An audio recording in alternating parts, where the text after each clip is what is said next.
Welcome everyone to another Sustainable Macleod workshop, this time with Jen Willis presenting on fermenting vegetables for beginners.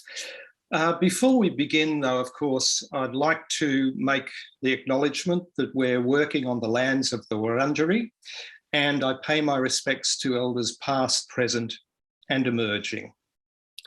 So I want to say a little bit about Jen before we go in. First of all, Jen Willis joined Sustainable Macleod at the start of the pandemic, and I'm surprised about that because, Jen, it seems like you've been part of Sustainable Macleod for a very long time indeed.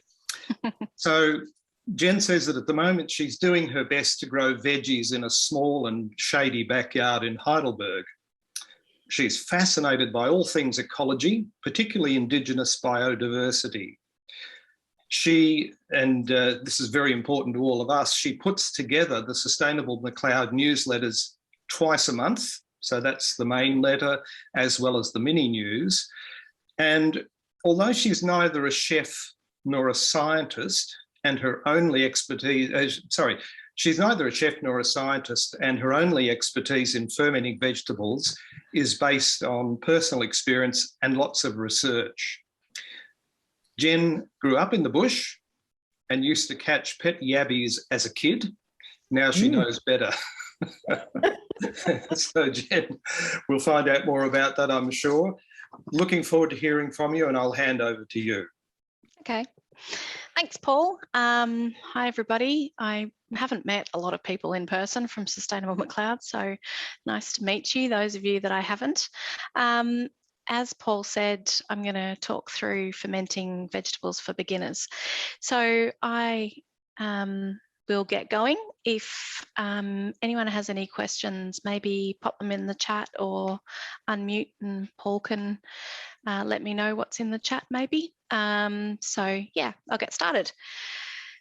Okay, I also just wanted to do a quick acknowledgement of country, that I live and work on the lands of Wurundjeri people of the Kulin Nation, and acknowledge that sovereignty was never ceded. Pay respects to their elders past and present and any First Nations people attending today. I particularly want to thank them for their outstanding care of land and country and waterways for millennia. We've done a pretty good job of stuffing it up pretty quickly since arrival of Europeans. Okay, so as Paul said, I have absolutely no formal expertise in fermenting vegetables, but I do have a real interest, and there's a reason that I've got a real interest. So I thought I might share that with you. I'm not sort of sharing it for pity or anything, which is the way that often people take it, but I'll tell you anyway. So a couple of days before my 35th birthday, I had a massive seizure in my sleep, and I was diagnosed that day with brain cancer. I had multiple surgeries, 9 months of chemo, radiation therapy, and was on extremely heavy duty antibiotics throughout. And when I was sort of finishing my chemo, my oncologist, my neuro-oncologist said to me, when I was starting my chemo, he said, you know, you can't eat runny eggs, you can't eat blue vein cheese, all these things that I loved, because my immune system was so shot that they would make me really sick. So I was trying to find ways that I could improve my immunity, and probiotics immediately came to mind.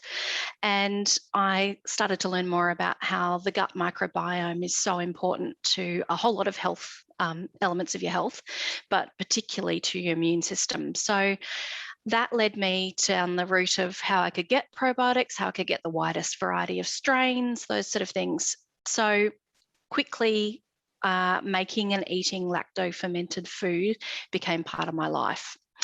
So, fermented foods are as old as we have memories of history. So we know that the Babylonians were brewing beer about 4,500 years before Christ.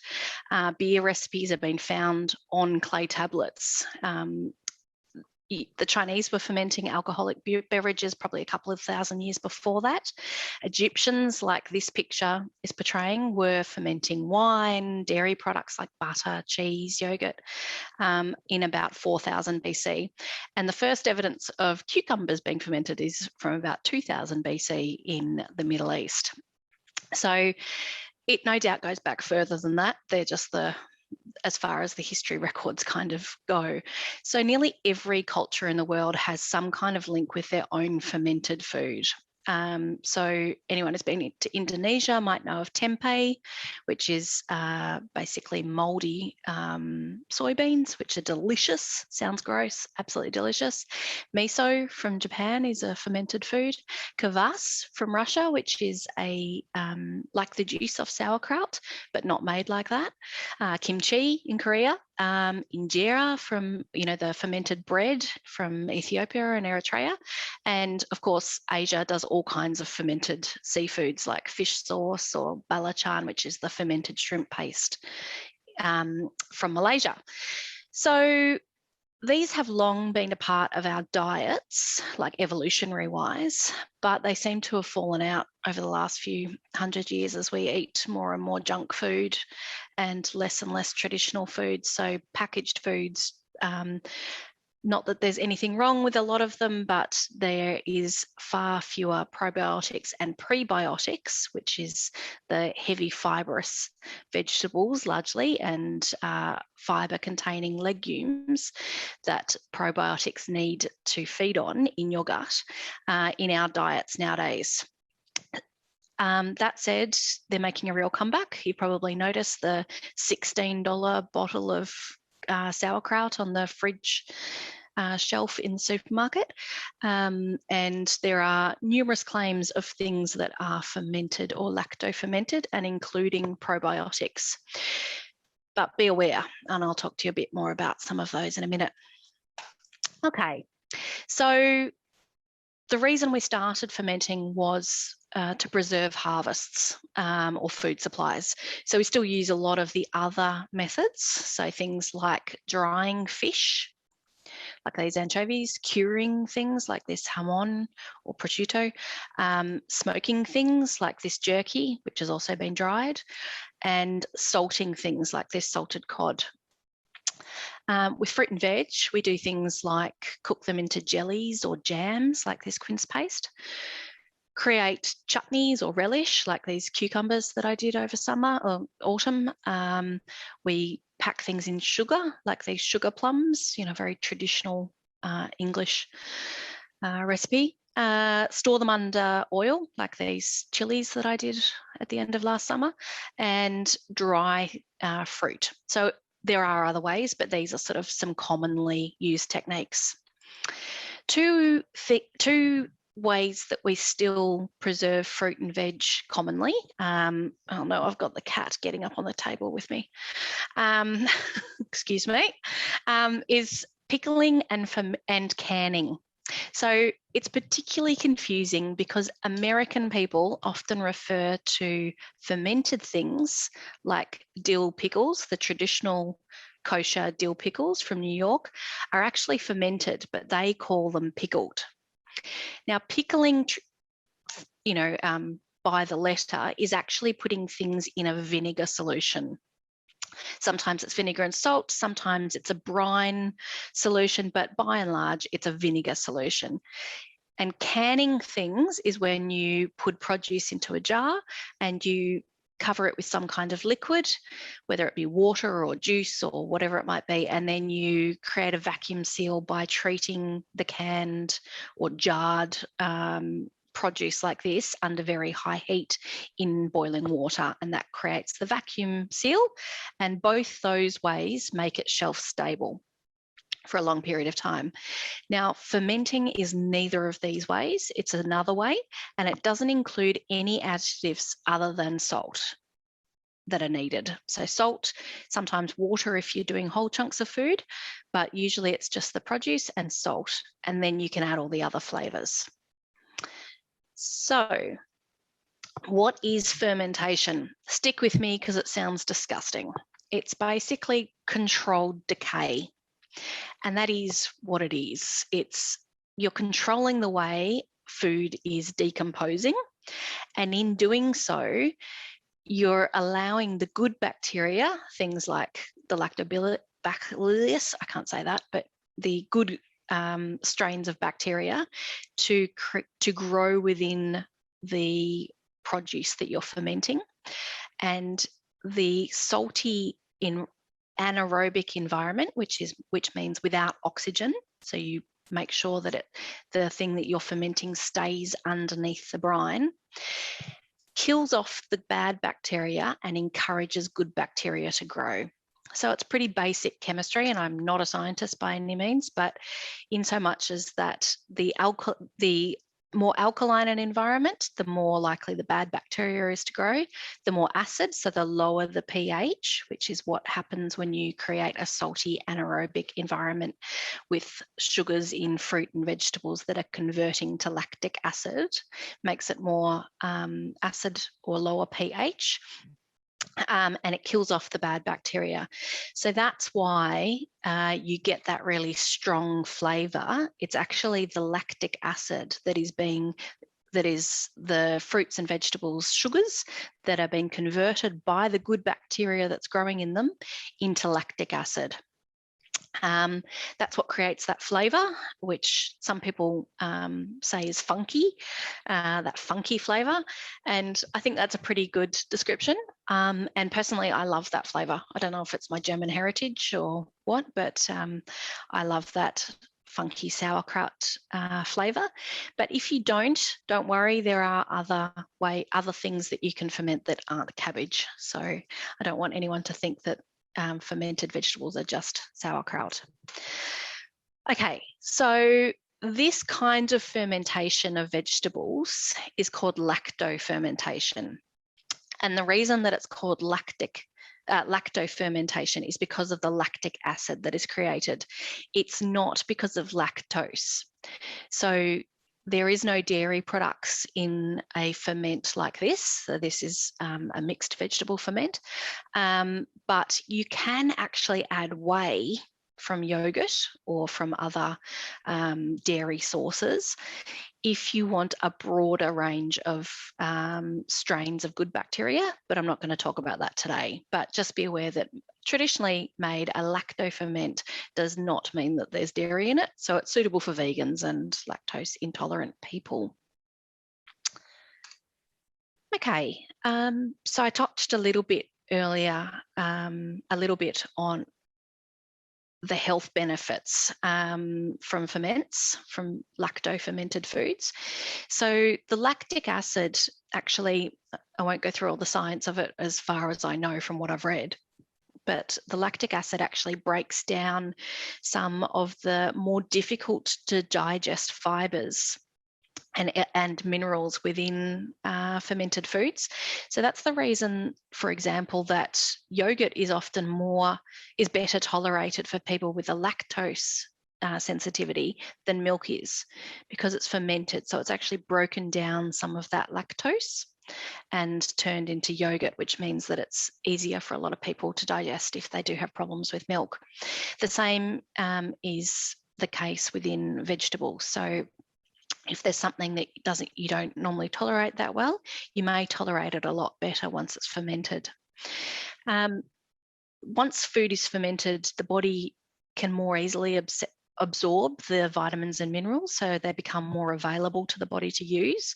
And they also enable the body to produce vitamins or synthesize vitamins really, including a lot of the vitamin Bs, including B12 and vitamin K, which are both really important for long-term health.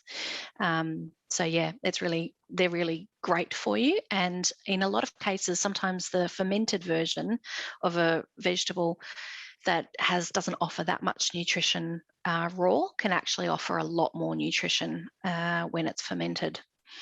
The other great thing about fermented foods is the byproduct of the good bacteria growing is that it creates a lactic acid.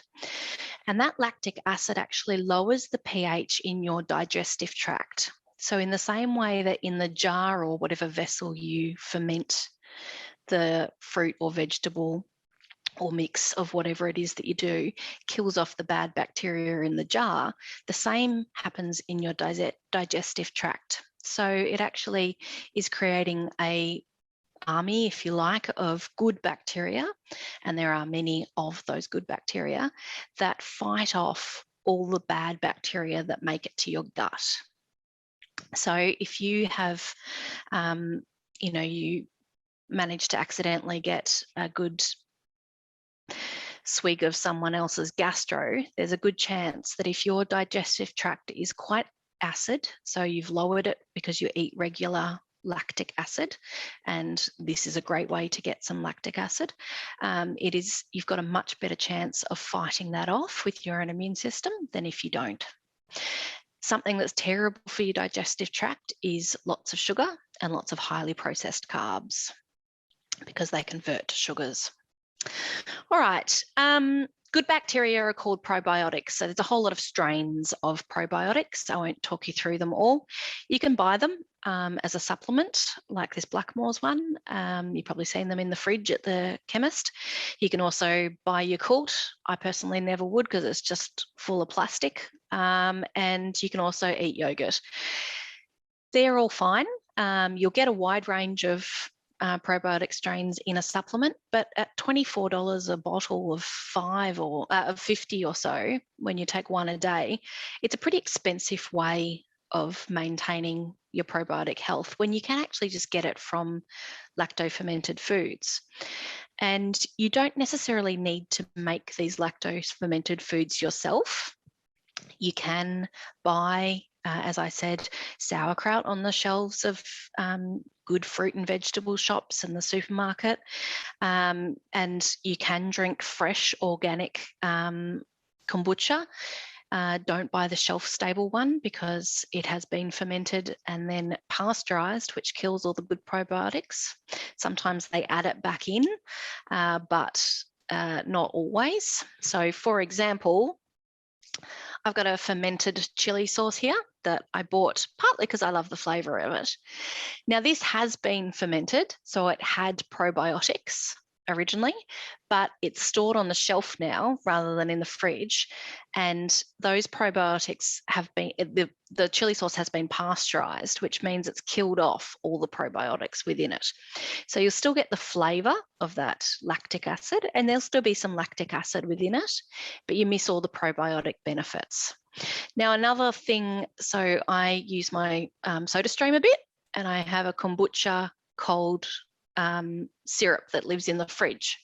Now, this does have live probiotics in it, and the way they've done that is they've made kombucha, they've created the flavour of the kombucha, then they've pasteurized it, which has killed all of the probiotics, and then they've re-added probiotic powder to it at a wholesale level.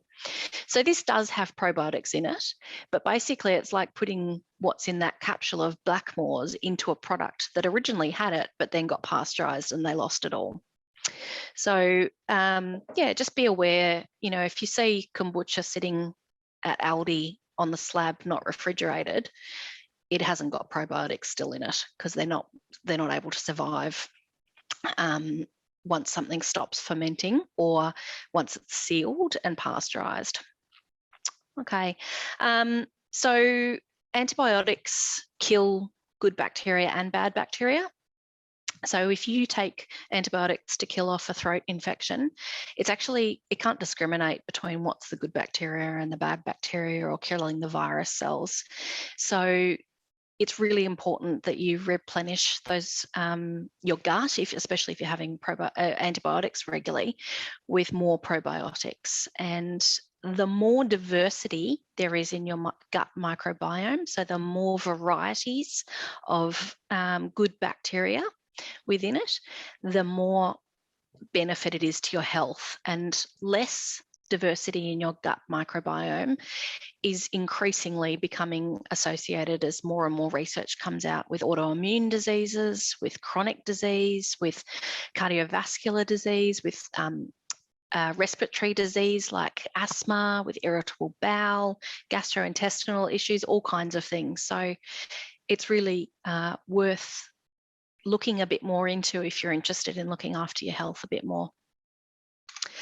All right, the other thing that's really important to know about the gut microbiome, and we don't know that much about it as yet, but scientists commonly refer to it as your second brain. What happens in your gut directly impacts or affects what's happening in your brain, including the production of serotonin, which is the brain's happy chemical.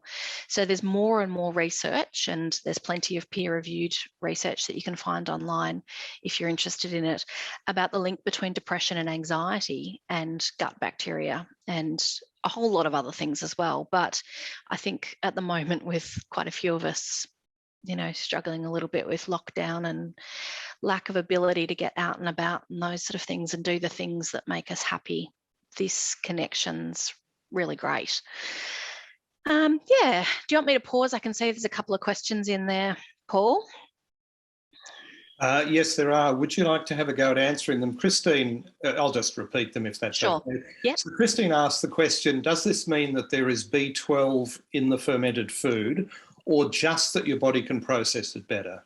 Just that your body can process it better. So there is no B12 within the fermented food, but it means that your body can access the vitamins that are coming through other fruit and vegetables, other food, other inputs into your body. So depending on if you ferment a food that has vitamin B12 in it, it may still contain some vitamin B12 once it's fermented, but it's not about actually including it within the ferment. It's about making those chemicals or vitamins more bioavailable to your body to access. Mm-hmm. And now Kim apologises for the puerile question, but does all the fermented food make you more flatulent? Definitely not. Definitely not. So there are there's a bit of a trick of starting to eat probiotic food, particularly if you don't already eat some, and that is to start really small. So literally a mouthful is probably a good place to start, because what it's doing is it's cleaning your gut out. It's basically killing off those bad bacteria and cleaning it out. So that doesn't mean just processing it all down your waste system. It means that it's actually creating some changes in your gut. So that flatulence is usually temporary if you get it. But also a lot of people say, oh, well, I ate a lot of it and I got terrible runs. And the thing is that actually what it's doing is it's cleaning out all the bad stuff and it's rebalancing itself so that your body can process food better. So if that does happen, you're probably having too much. So go smaller and build up to it. So I would suggest literally a spoonful or even a half teaspoonful of fermented food to start with. Don't go eating a whole fermented dill pickle or a whole, half cup full of sauerkraut if you're not used to getting a lot of probiotics in your diet. Oh. You're on mute, Paul. I am. Good, great. Thanks for the answers, Jen. All right. Shall I keep going? Keep going. We'll pick up more later on. Okay. All right. Okay. So what actually is fermentation of vegetables? So as I said, we call it lactofermentation. So it's that lactic acid buildup. So at its most basic, you can ferment vegetables with just salt. And that's important to note because there are other foods that are fermented that offer a wide range of benefits. So things like kombucha, I've already mentioned.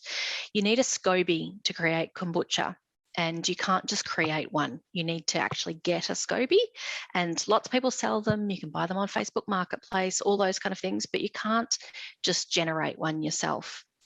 In beer or lots of alcohol, you need a yeast or some sort of starter grain. So, whiskey is done through fermenting rye or whatever grain they use. In miso, you need koji to start with, which is a specific starter culture for for miso. For blue cheese, you need specific strains of mold. You can't just spontaneously decide, oh, I'm going to create blue cheese and expect that it's going to work, because it's not just any mold, it's particular strains. Whereas lacto fermentation, you can literally decide, okay, I'm going to make something fermented. I've got salt and I've got carrots. I can do this today. So the other thing to note, though, is that you need a bit of time. So things don't spontaneously ferment. They take a bit of time, and I'll talk a bit more about that in a little while. Yeah, so let's get to the actual how you do it and what kind of things you can do. So what kind of vegetables can you ferment? Theoretically, you can actually ferment any vegetable. That said, not all of them will taste good. So I find that the crunchier, firmer vegetables generally offer the best results. So I love carrots, green beans, runner beans, sugar snaps, except they're so expensive and I never get a big enough harvest to waste them on fermenting. Garlic goes really well. You can ferment garlic actually in pure honey, which is just a divine treat. Mellows out the garlic beautifully, but you can just ferment it as well, and it means that it becomes a lot more palatable to eat a whole clove of garlic, or to create a dressing out of fermented garlic. Those sort of things is delicious. Of course, you can ferment cabbage, and there's a long history of fermenting cabbage, so sauerkraut, and that's the demonstration that I'm going to do today is a sauerkraut. Beetroots are fantastic to ferment, so you can create a beetroot ferment that is not quite as sweet as canned beetroot, but isn't far off. Fennel does brilliantly, so Florence fennel. Cherry tomatoes are a bit harder to do. The soft things tend to go slimier and mushier. So there are some tricks around including tannins in your ferment to keep things firm, which is how they keep cucumbers quite firm when they make dill pickles. So tannins can be tea leaves or vine leaves, those sort of things, and you actually just include them in the jar.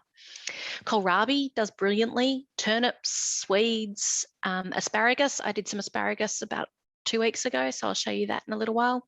Cucumbers, of course, are famous. You can do them whole like they do jars of. You can do them sliced. You can do them mixed with other things.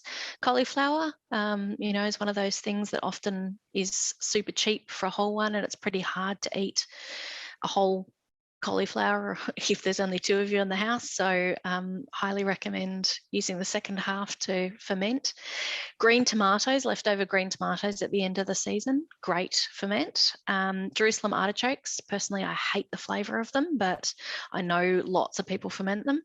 Capsicums, again, something that can go a little bit mushy, but includes some tannins, so some just black tea leaves or some a vine leaf if you've got one. There are some other options. Raw sweet potato sounds disgusting, actually is fantastic because it's got a lot of natural sugars. You can even do pumpkin in the same way. And Swedes, I already said. So there are lots of things that you can do. Generally, it's just a matter of taste. For example, some of the brassicas, things like broccoli and kale. Personally, I don't like. The flavour becomes really quite strong and it's not to my liking, and it increased, and I think it's around the high rate of chlorophyll. I don't know why, maybe Emily does more from a botany point of view, but the things that are really leafy and green tend to go sort of slimy or really strongly scented, and I love the taste of fermented things, but I can't do fermented broccoli, grosses me out. You could do the stem, no problems, and that's actually a really great low waste food technique, is to use all the trimmings from your fruit and veggies, because you're already killing off the bad bacteria. So, if you got the stems of things and you think, oh, I don't really want to eat those steamed, you can actually just pop them into a ferment and you're killing off the bad bacteria anyway. So some of my sort of and the other thing I should say is that you can combine all of these things. They don't have to be on their own. So you can do a mixed vegetable ferment. So I love a mix of just throwing everything that I've got in. So I'll often do like a broccoli stem, some carrots, some zucchini, which can go a bit mushy, some cauliflower, whatever I've got, some beans, and sticking it all in a jar and giving it a good push down. Other great combinations that I kind of regularly do: carrot, coriander seed, and ginger.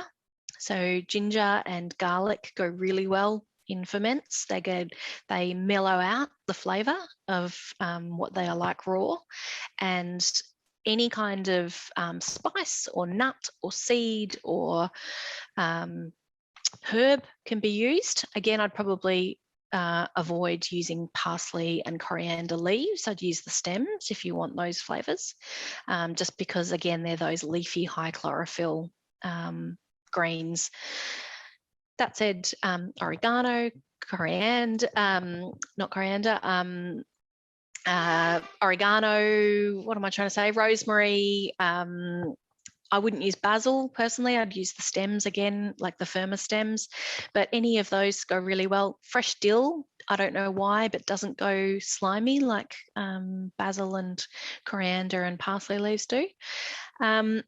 Good combinations are basically, think about your classic pairing. So I think that way that Indians do, Indian culture does cauliflower with mustard seeds and garlic and turmeric is great.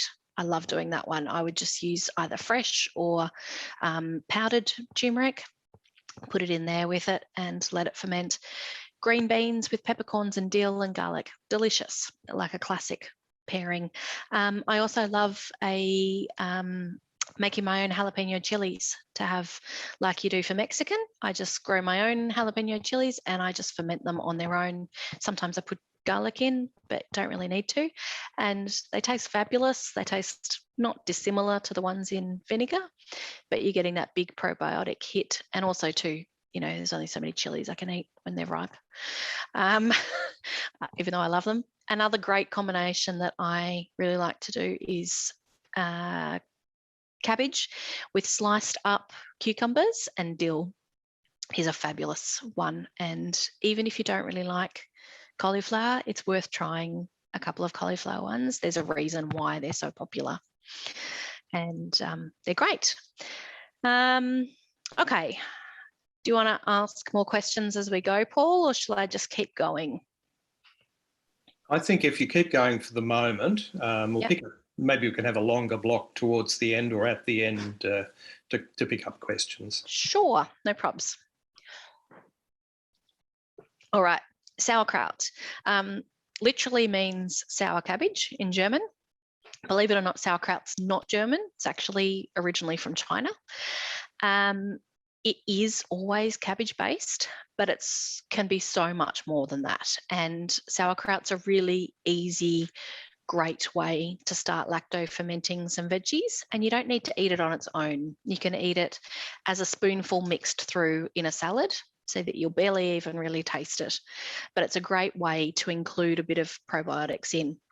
So I regularly use red or white regular cabbages or wombok. So wombok's a great one for some, obviously for kimchi, but also for other ones. Savoy cabbages work well, and really any other firm cabbage. So personally, I wouldn't, grow my own cabbages to ferment because they're so hard to grow and get a nice dense head. But if you can grow them well and get nice dense heads, those little sugar triangular cabbages would be brilliant, but whatever cabbage you like. I wouldn't use wombok, or at least wouldn't use the leaves. I think they'd go slimy. I haven't tried it, but I have done kale stems in the past when just mixed in with regular cabbage when I was cooking something and didn't want the stems in it. Just saved them and chucked them in there. So lacto fermenting whole chunks of veggies usually requires a brine for them to go in, because part of the key way that it becomes lacto-fermented is that it needs to stay under the liquid. The vegetable needs to stay under the liquid so that it's not exposed to oxygen, which is what creates the bad bacteria or the mold or whatever it is that it ends up being. So when you do chunks of radish or whatever it might be, you need to pour a brine over. With sauerkraut, you don't do that. So with sauerkraut, what you do is you chop the cabbage finely, and you can do it with a knife or with a mandolin or food processor if you want, whatever. I don't find it that hard to do with a knife. And then you sprinkle some salt on it, and I'll talk about the exact salt ratios a little bit later. And you actually massage it and break down the cell walls of the cabbage, and I often throw other things in with the cabbage, so I'll talk you through a bit more of that in a sec. But in massaging it, you're actually massaging the salt into the, and it's only a small amount of salt, into the vegetable walls, if you like, the cell walls. And by breaking those down, you're releasing the juices from within the cabbage, and it creates enough brine of its own to cover the sauerkraut in the jar or the crock or the vessel that you're going to ferment it in. So I'll show you a little bit more about that in a minute, because I'm going to do a demo, and I'm going to do that with cabbage and carrot and garlic and caraway seeds. So there are some fruits that can go really well in sauerkraut. So apple and pear go well, surprisingly. So I don't know if anyone's ever cooked traditional Korean kimchi, and of course every family has their own recipe, and there's a wide variety of ways, but the one that I regularly do includes an ashi pear, because it's, an Asian pear, and obviously the Korean chili paste and wombok and radish and spring onions, I think and ginger, I think I put in the one that I make usually. So apple and pear go really well. Oranges and other citrus, less so, can often go really sort of slimy and gooey, and that's pretty gross to eat. That said, lemon and lime juice can go really well with some things.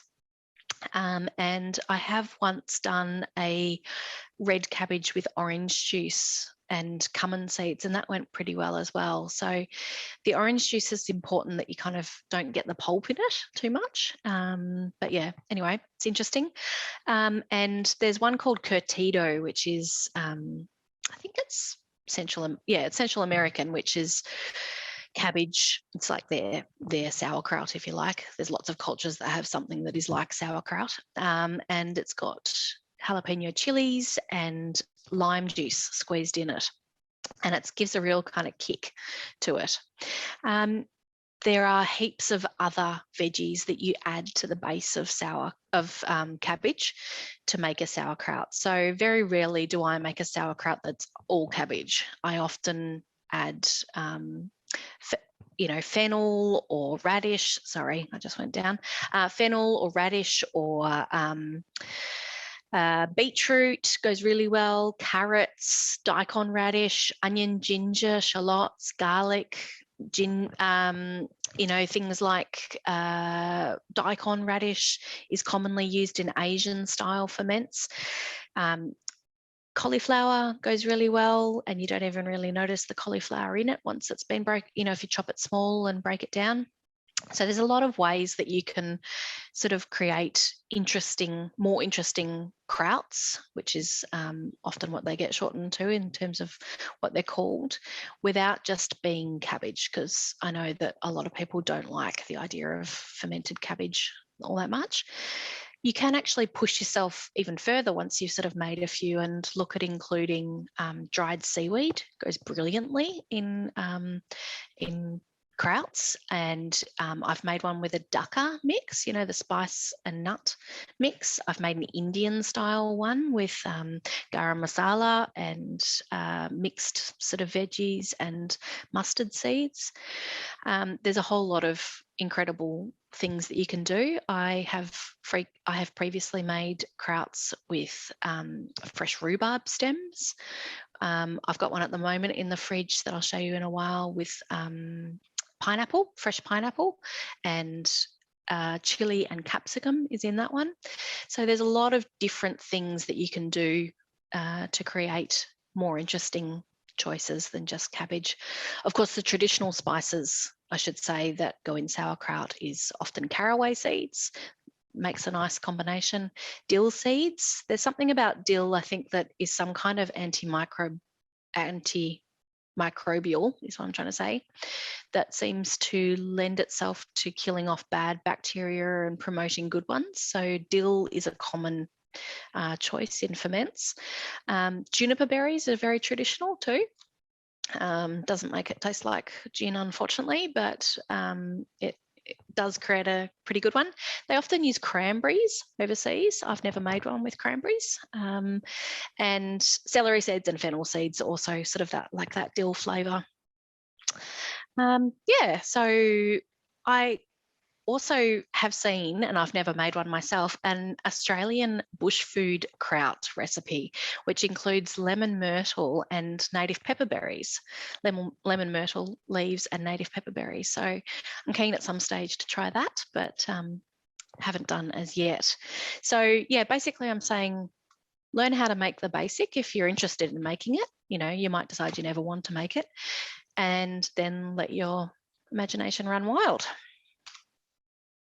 All right, lacto fermenting basics. So it's alive.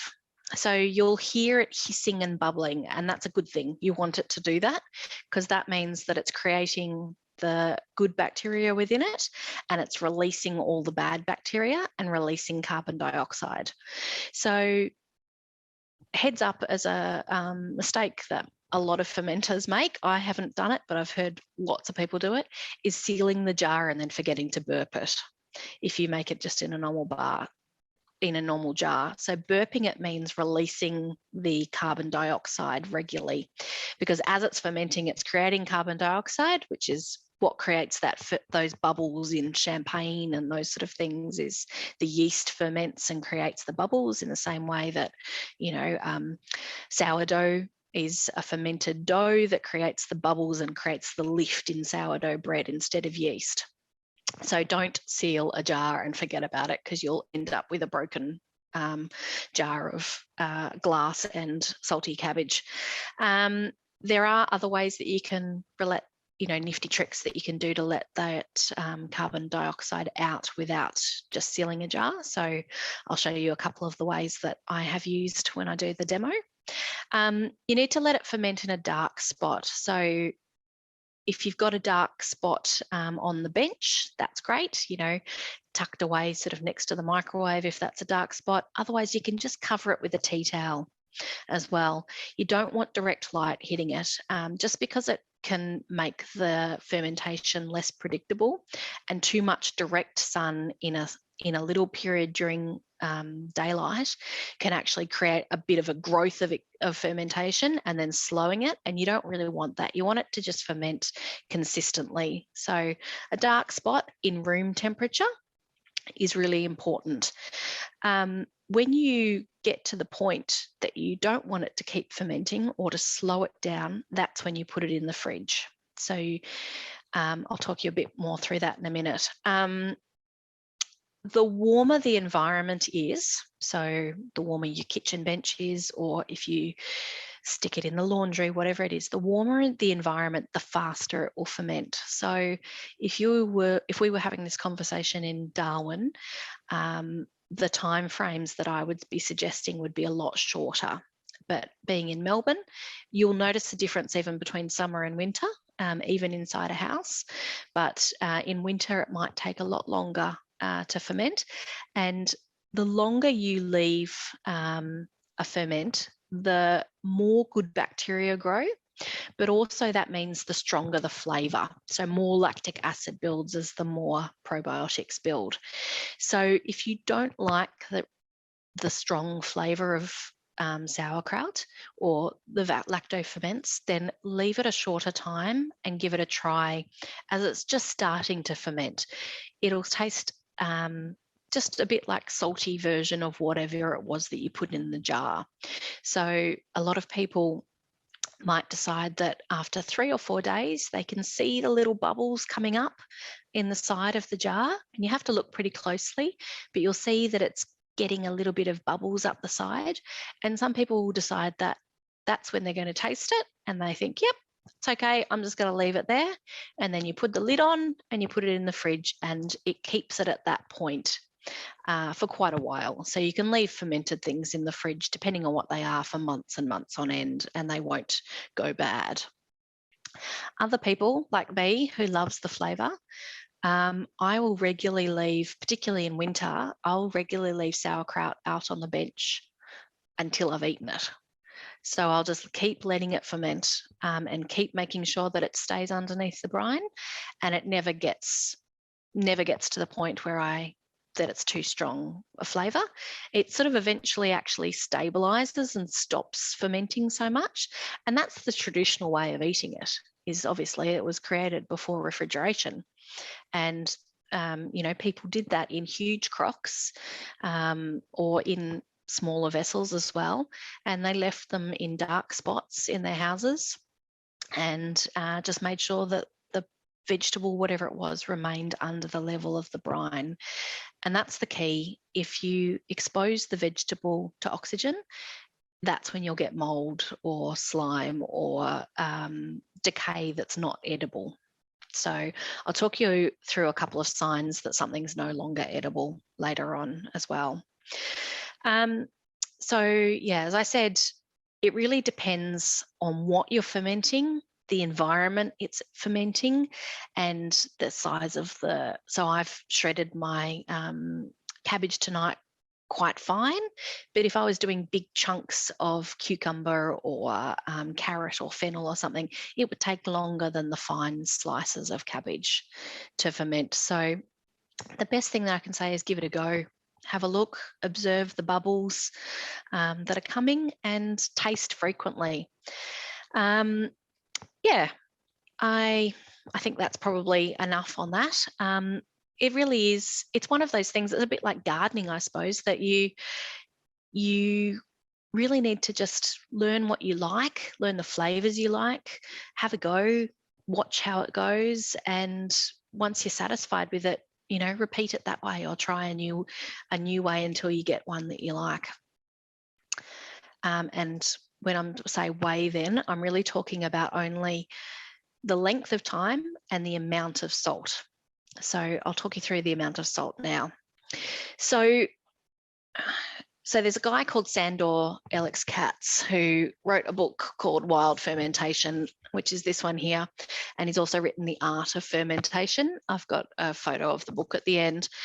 He says, controversially, that you can create a lacto-ferment without salt, as long as you include some whey from yogurt or another starter culture. And I won't talk you through any other starter cultures because they're confusing. Most people, and he's obvious, this is a Bible for me, the Wild Fermentation and the Art of Fermentation books. I wouldn't risk not putting some salt in. So generally what most people say is you want to go for a minimum 2% salt. You can go down to sort of 1% salt. I think the sweet spot is about 2 to 2.5% salt. So that's 20 to 25 grams. So that's about a tablespoon in a litre of water. So it's pretty salty, but it's not like you might imagine it will be, which is just jam-packed with salt. If you do have a real sensitivity to salt, try going 1% salt and adding a little dash of whey to the ferment from on top of natural yogurt. So I buy a pot set Jalna natural yogurt that automatically, that comes set in the pot, and as you scoop a bit out, the whey forms in the divot that you've created. So that's a great way to reduce the amount of salt if you do have really high blood pressure or other reasons that you're needing to avoid the salt. In sauerkraut, generally that translates to the same thing. So it's 20 grams of salt to 1 kilo of cabbage. You can go a bit less. You can certainly go more if you want. I find that that's a really good flavour profile for me is sort of 18 to 20 grams in a kilo or so of cabbage and veggies.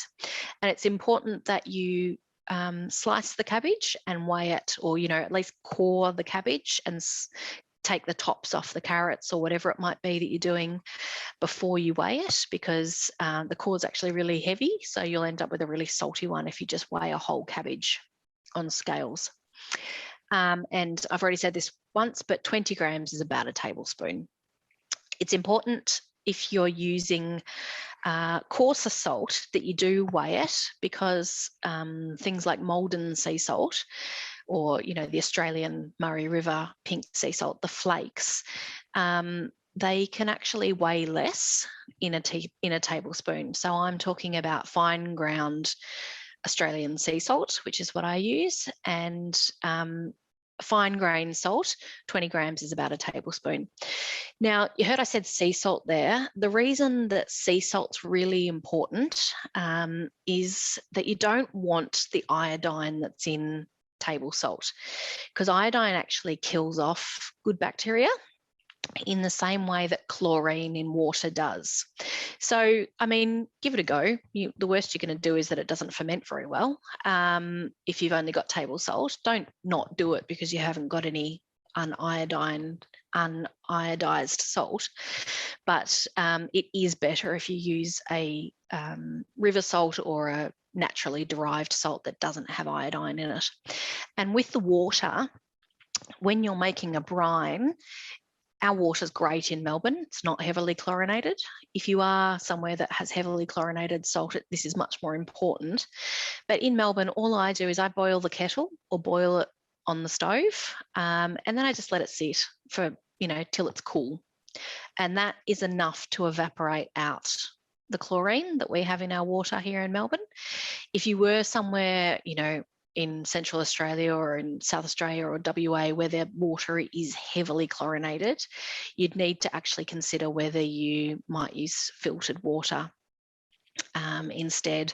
Obviously, spring water or tank water, those sort of things are great as well if you've got access to them.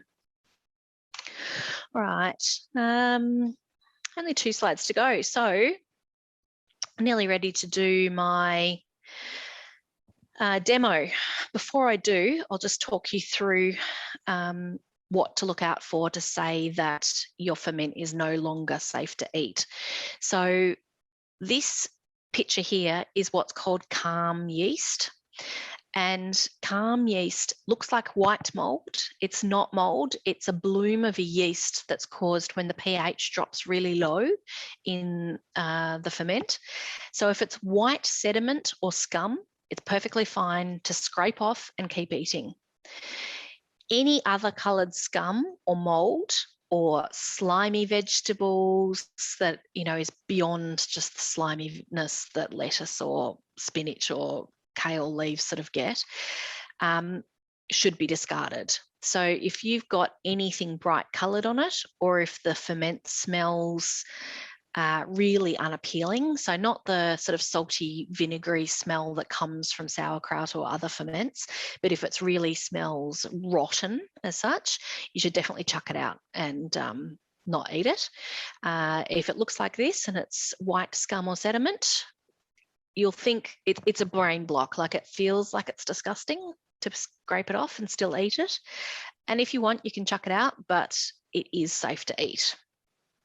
Don't probably eat the scum, but eat what's underneath, that is fine. So I'm going to set up and do a demo now. These are 3 books that I have read that I think are fantastic. So the one on the left, the pink one, is Sandor Alex Katz. As I said, he's from the States, but he regularly comes to Australia. He often does sessions, with permaculture crews. So, the one down in Tassie, Milkwood, he does with lots of other sort of community groups he will sometimes run sessions with. He sort of revolutionised and kick-started, if you like, this fermentation craze again about 30 years ago when he got HIV and he was looking at ways to improve his own health. Ferment for Good is written by Sharon Flynn, who runs the Fermentary in Daylesford. Great local source if you do get into fermenting and you're looking for scobies or kefir grains, so you can make water kefir or a fermented milk or milk alternative, so it doesn't have to be dairy, so you can make a vegan milk kefir. She also sells tempeh strains of mold to create tempeh and all kinds of things. So she's great, and her book is fabulous. The Fermentary actually do sell products of their own, so they sell their own fermented products in some cool bars and stuff. You'll find her drinks, and she also sells other fermented products, but she also sells kits. So she recently did a collaboration with Fowler's where they made a kimchi kit. So she actually provided the recipe and they provided all the ingredients. So it was some Mount Olive pink Grampians, pink Wimmera salt, and some of the right chili powder and the fermentable jar with its airlock. So I'll talk you through what an airlock is in a minute. So worth having a look at her website. She has some cool products. The other local Australian source of some good products is both the Corner Smith, which is in Sydney, which is a restaurant that has an in-house head of fermentation. So they do a lot of fermented food. And there's a company called Mad Millie, I've forgotten what it is, that make crocks and all kinds of things to do ferments in. So I'll show you what a crock looks like in a minute. The third book here, Holly Davis, is Sydney-based, and she's a chef, but she also does classes and those sort of things, and she runs a fermentation business similar to the Fermentary in Daylesford, also another great book. So there's some words, and you can actually see, I don't know if you can see there, but Sandor Katz actually wrote the intro to her book. So there's some great online sources. I won't talk you through them. Google lacto fermenting and you'll find there's a wealth of information out there. And there's some great forums as well. There's a group that I'm in on Facebook that is lacto fermenting, online private group. So if you're into it, there's lots out there. Yeah, so that's it for me for a second. So I'm going to turn off my video and reset up in the kitchen, where I'm going to just talk you through how to make these briefly, and then we'll do questions, which will only take 5 minutes, and then we'll do questions at the end. And in the meanwhile, perhaps Emily and I could talk a little bit about workshops that are coming up. Emily, did you want to say a little bit about the next new members session? Sure, and apologies for not having my video on. I'm doing this on my phone because my computer's not happy today.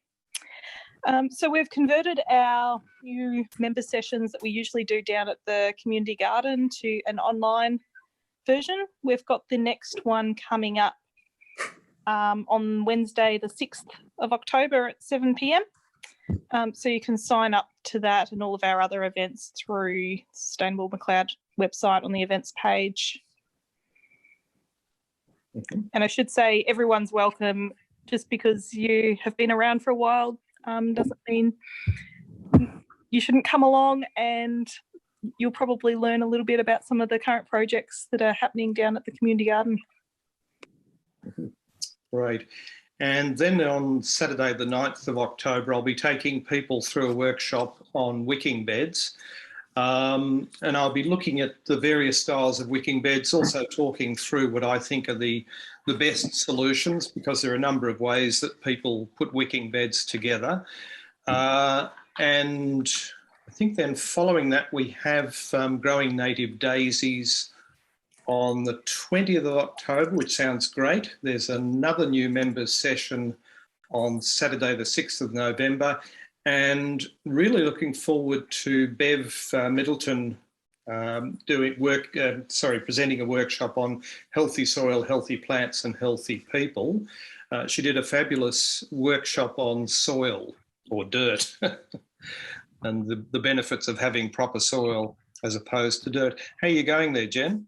Yeah, pretty good. I'm just trying to work out how I get both my face and the bowl in the same shot. I think I can kind of do it here. So in terms of workshops, I think that's the last one we've got. The Healthy Soil, Healthy People, Healthy Plants one is the last one we have so far for this year. We are looking at adding more workshops.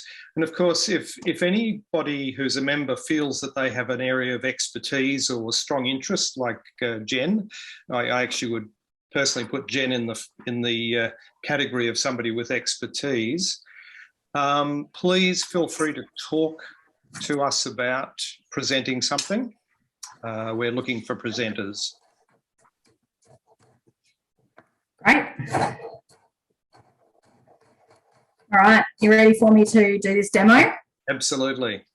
Okay, so before I got on the call, I sliced up using my knife and this little mandolin thing that I bought at Daiso for $2.80. A carrot, a quarter of a red cabbage, and a half of a white cabbage. So I've just put it all in the bowl, and I put so I had basically a kilo of fruit, of vegetables here, and I added my tablespoon of salt to it already. So all I did was just mix it through with my hands. I haven't even done the massaging. And I want to add garlic and caraway seeds. So I'm just chopping up the garlic now. I've just done it like this. I've done 3 cloves. You can do as little or as much as you like. You don't need to chop it really fine because it's going to ferment. So I'm just going to throw that in there. And then I've got my caraway seeds. I'm going to put probably about a teaspoon in this, but it's just purely up to taste. Actually, I think it's more like a tablespoon that I just put in. So hopefully you can see this. So I just washed my hands in case anyone's worried. And what I'm doing, here, I'll just tilt it down a little bit more, is just simply massaging it in. And as you can see that? All the juice that's coming out already. So that is just from it sitting there with the salt on it for the last hour and 15 minutes. So all I'm doing is just massaging it in a bit more. And then I'm going to pack it into my vessel that I'm going to use. So I think this is actually already wet enough. So I'll just rinse my hands off and I'll be back to show you the vessels that you can use.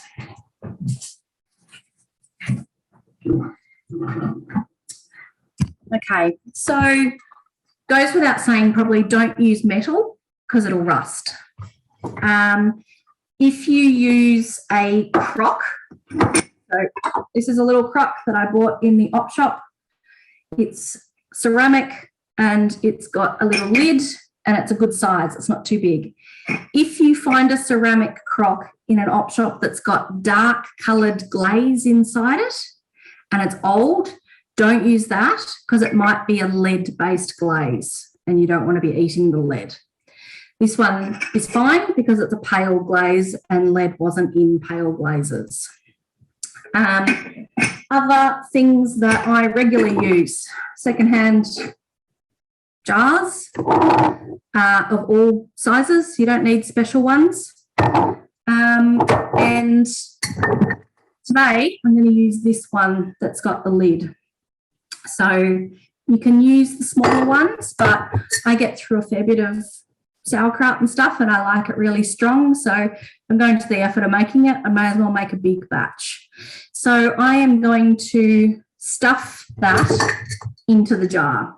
So I'm just literally, here, I'll tilt the screen down again, just literally stuffing it in. And what I started with was an overflowing bowl of vegetables, is now quite small. And that's just because the water has come out of the vegetables and it has gone and sat in the bottom. So you need to really stuff the jar. So I've got it overflowing there. And I'm going to push it in. And I actually got given this cool tool which is, can you see that? Which is a specific stuffer, but you don't need one. I just got this as a birthday gift a few years ago from someone that knew that I liked making sauerkraut.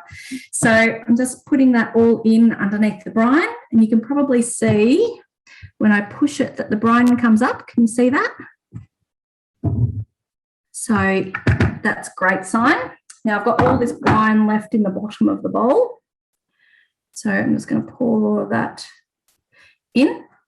Now it's important when you do create a sauerkraut that you don't overfill the jar, and this is the case for any ferment, because you need to weigh it down. So some of the things that you can use to weigh it down include this. This is a specific weight pebble that is glass, but you don't need one. I regularly use a little jar with water in it to weigh down anything that fits closely in the top of your jar. So I often use old spice jars in small jars. So for example, in this jar, this one's probably a little bit little, but oh, no, that one's a bit too big, but this square one's probably perfect. So it'll let the air out, but you don't need fancy equipment. Lots of people also use a chunk of carrot or fennel or even apple to push it down. And the most common is a couple of the outside leaves of the cabbage that you reserve and then fold in. So I'll show you how I'm going to do that now, and then I'm going to put the pebble on top. So the key here is just about keeping it underneath the level of the brine. So I'm just folding that, and I'm going to jam it in and push it down. And I had my other one there, but I don't think I need it. And then I can either use this jar that fits almost perfectly in here. I could just close the lid and seal it, but if I did that, I'd need to remember to burp it every day, whereas this way, because you can probably see there's enough space for the carbon dioxide to get out, but I won't need to burp it, so I can just sit it like that. I could also use my little weight, would fit quite nicely, but I think I might just use the jar because it's easy, and later on I'll put a bit of water in it just to make sure that it stays down. So from that point, it's really as easy as just keeping an eye on it and letting it ferment. Some things that I have recently fermented, here's that pineapple, capsicum, chili, and onion, red onion in it. And you can, I don't know if you can see, but can you see the tiny little bubbles? So that's actively fermenting at the moment. Here's some cloudy asparagus. So often ferments go cloudy as they're fermented. This was bright green asparagus, and it's now sort of a dull olive green almost. And you can see that I just use whatever jars.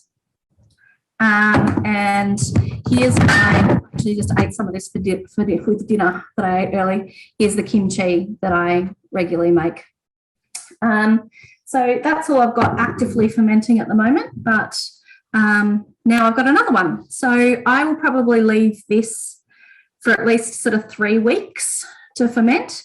But after 3 to 4 days, if you notice that there's little bubbles, give it a try and eat it then. And if when you're making it, you've got a little bit left over like this, you know, add it to a salad or something. Don't throw it out.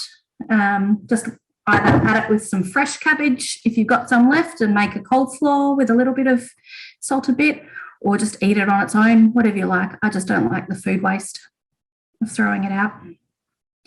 Yeah, and that's it. Really? Questions? Okay, that was fantastic, and thank you again at the end. We do, in fact, have some questions. Sure. First question, there are a couple of questions on salt. One was the question from John on why you would add salt. You might want to just revisit that.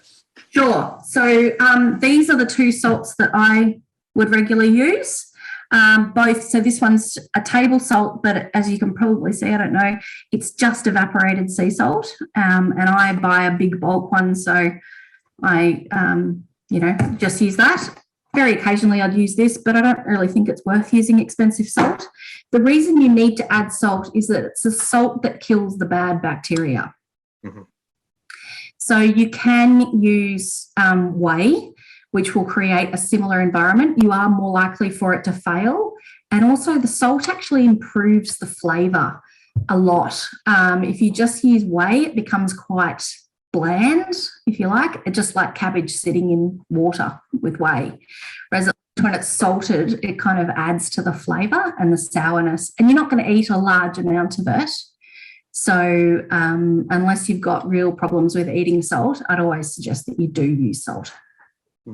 And I think you've probably answered the second question on whether the salt might be a problem for somebody with high blood pressure. It may be, yeah.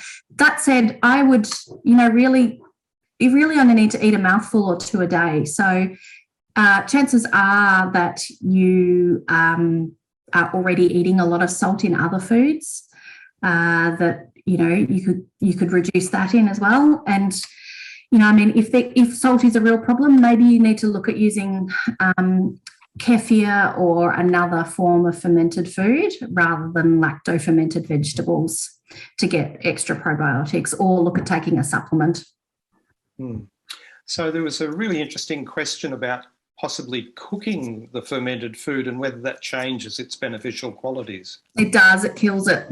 So if you are going to cook with fermented food, you will still get the flavour and you'll get the benefits of the lactic acid. So that was about reducing the pH in your gut. But I would highly suggest if you do want to cook with it, that you actually add it right at the very end where it's not going to get exposed to too much heat. And then you'll keep as much of the good probiotics alive and bacteria alive. But yes, anything that's cooked or pasteurised, you will still get the benefits of the lactic acid and the flavour, but you won't get the active probiotics entering your gut. And pasteurising and cooking, of course, are both ways of adding heat to anything. Yes. Now, somebody asked a very, very pertinent question. Will recipes be sent out?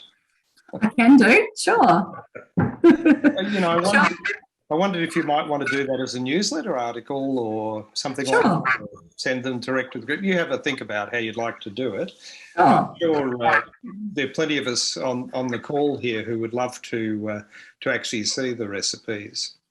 Oh, absolutely. You can always Google as well. Highly recommend that you have a Google, but very happy to send some of my favourites.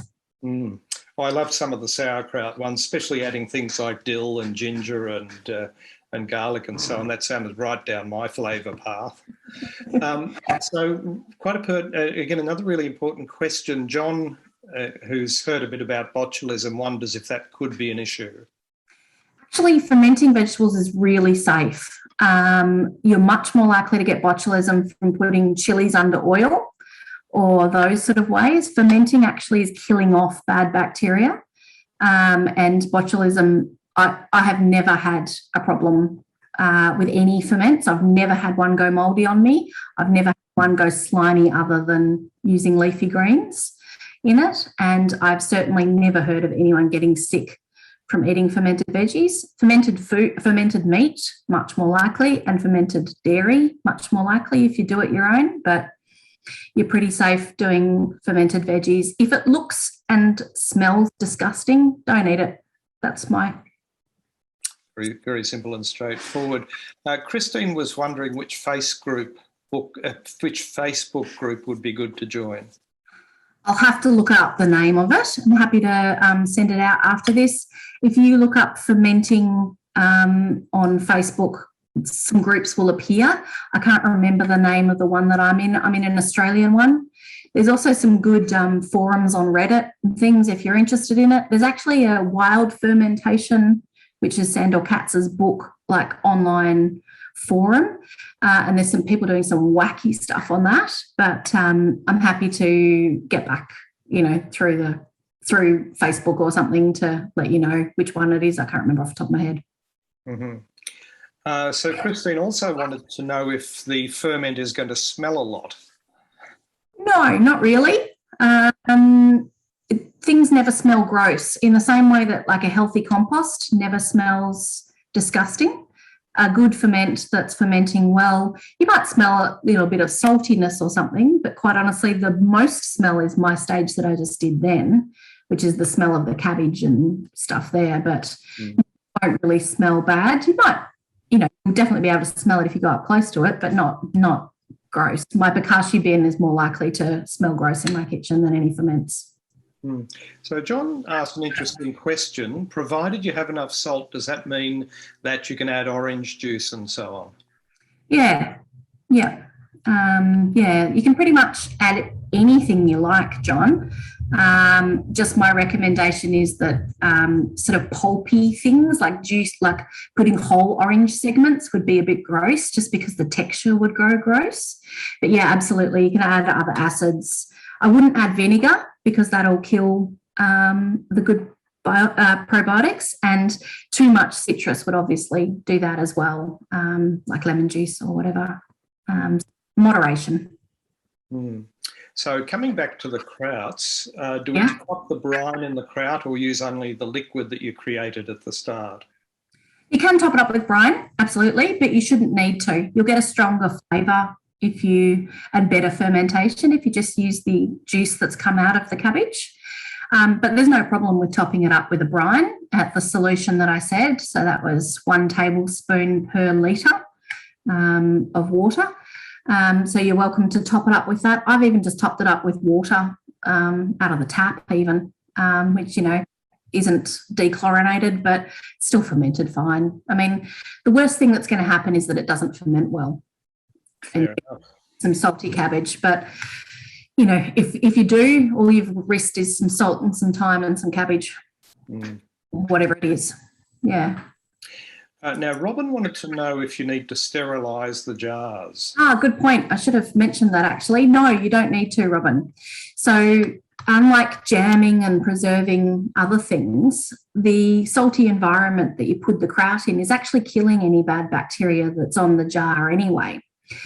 So all I do is just give them a hand wash or a run through the dishwasher as normal. And then I rinsed this jar that I put it in now before the session, but I only rinsed it and gave it a wipe with hot water. I didn't do anything else, but the saltiness will kill off the bacteria. So as long as there's no chunks of things or dead insects in the jar, you're pretty much fine. Like jamming and... Or dead slugs or snails. Yeah. I've got some jars with beer out the back that are full of slugs, but no. Indeed. So it's a lazy person's way of preserving food. Sterilising. Now, Kim, first of all, Kim said that the presentation was fantastic, as Christine did as well. Oh, good. What Kim, I can probably answer this too. Could the photos that you put on, which is your slideshow, could they be made bigger? Now, I'm imagining Kim might be looking on quite a small screen.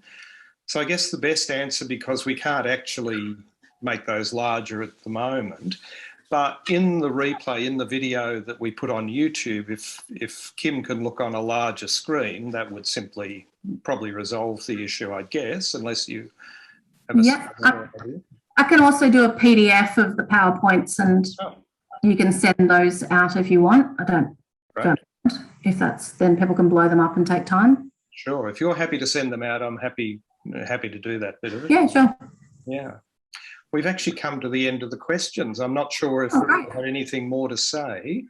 Probably be fine if people felt like they wanted to turn their microphones on at the moment and make a comment or show their appreciation, because I absolutely enjoyed that. I must confess, I've been meaning to ferment for quite some time. My son does sauerkraut. So I am about to start doing sauerkraut. We've got purple cabbages in our wicking bed. They're ready to go. There you go. The seed. So I'm doing it. You're a better gardener than me because I can't get cabbages to form nice dense heads. But part of this is that I am too tight to pay $15 for a small jar of sauerkraut in the supermarket. And I think that probiotic pills are a waste of money as well because you can make it naturally. So, yeah. That was fantastic. Just want to say it was really, really good. Thank you. Oh, good. Yeah. I'm glad you liked it. Thanks. Hi, Jen. I've just got a question. When you put your jar, like your smaller jar inside to keep everything down, do you then cover it with something to stop any bugs or anything getting in? I would, yeah. I just put a tea towel over it. Yeah. Okay. Yeah. I mean, you could do something fancier if you want, but that's all I do. I'm pragmatic. Cool. Thank you. A lot of people use cheesecloth over the top of a weight, and tie it around the jar. But I think that throwing a tea towel over the top of it works just as well. Thank you. And I just wanted to say thanks, because I had no idea it was so easy to do. It is. It's just incredibly easy. And I'm much better if I see something done than have to read all about it in a book. So I'll definitely be onto that tomorrow.